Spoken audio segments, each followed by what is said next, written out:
You're watching The 7 from WATE 6 on your side.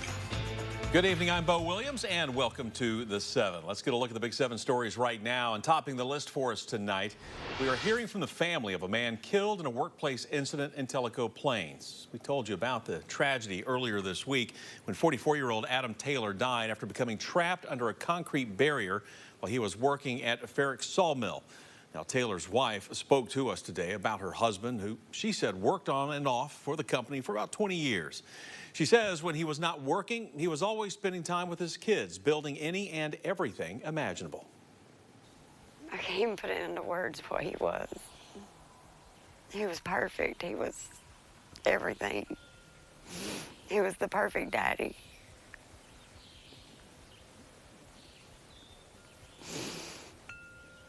He would do anything for anybody in the community. You ask him, he'd done it. The family, along with friends, spent the day today preparing his grave on the family's property. Taylor's funeral will be held Wednesday with visitation starting at 12 at Aiken's Funeral Home in Copper Hill.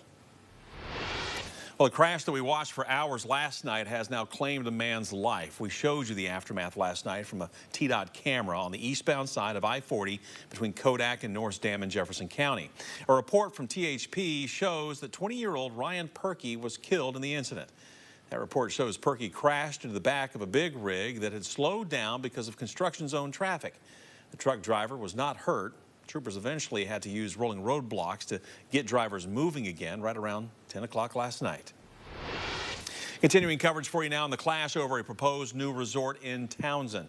That community bills itself as the peaceful side of the Smokies, and we follow pushback on the plan from neighbors afraid of ruining that.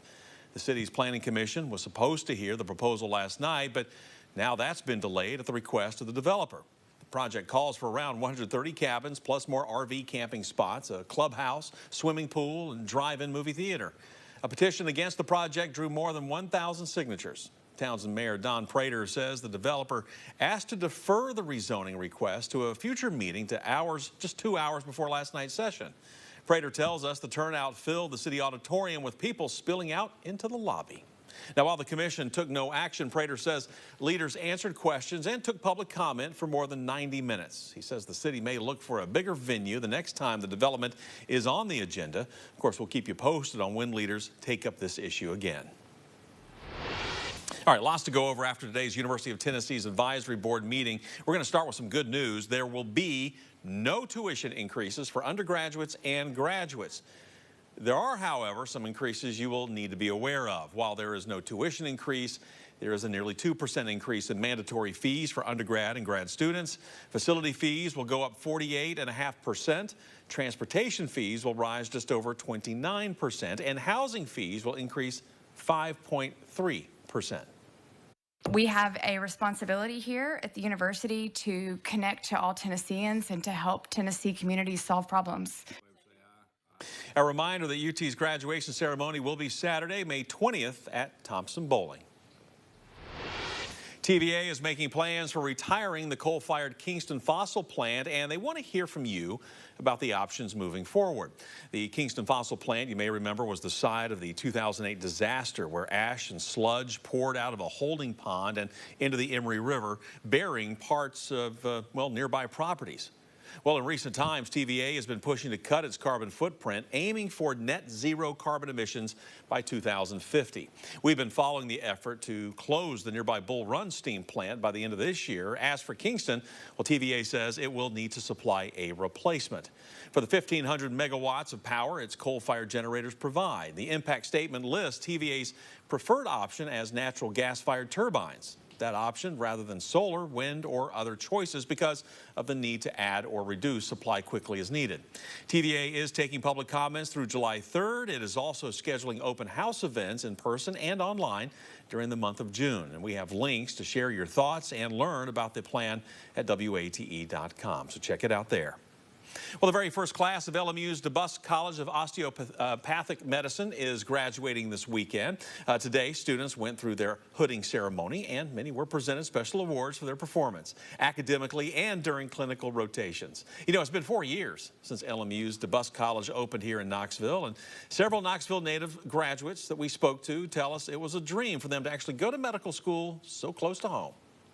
Medical school is a tough 4 years in and of itself, and having the opportunity to be near your support system, your family, go home, get a home-cooked meal, go to a UT baseball game or something you're familiar with, man, that means the world, and being able to do that and take some of the stress off of the 4 years that's already difficult.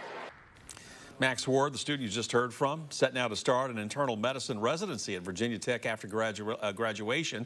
Congratulations go out to him and all of the students. The official commencement ceremony, by the way, will be tomorrow at LMU's main campus in Harrogate. Hey, it was a big morning out at Dollywood today as the park celebrated the grand opening of its newest coaster. We're talking about Big Bear Mountain. Matter of fact, Dolly herself was at the park for the big moment, even serenading visitors with a little tune about the big bear in question. Take a listen. Broad as a boulder, tall as a tree, roars like thunder, giant feet. With you, Ned and Benjamin, on the case, we're gonna expose his hairy face. Big Bear Mountain, Big Bear, we're looking for you. And I've got a big one. I love it. Hey, as you just heard, the song spins the tale of a massive bear that's terrorizing the Smokies. The coaster picks up where the song leaves off, with riders then boarding a train made to look like park ranger vehicles as they join in on the hunt for the big bear. The coaster is the longest ride in the park's history, with over 4,000 feet of track. It has 23 airtime moments and reaches a max speed of 48 miles per hour. Big Bear Mountain, though, will not be as intense, we're told, as some of the park's other coasters like Lightning Rod or Wild Eagle, but as Dolly says, it's a perfect adventure that the whole family can enjoy. And I think the kids are going to love it, but I think all of us are a kid at heart, don't you? Most parents are too. It gives you a good excuse to be a kid again. It does. I can't wait to ride it. Hey, in addition to hyping up the new coaster and singing for the crowd today, Dolly also spoke on the Heart Song Lodge and Resort that's slated to open this fall and discussed her Imagination Library donating over 200 million books.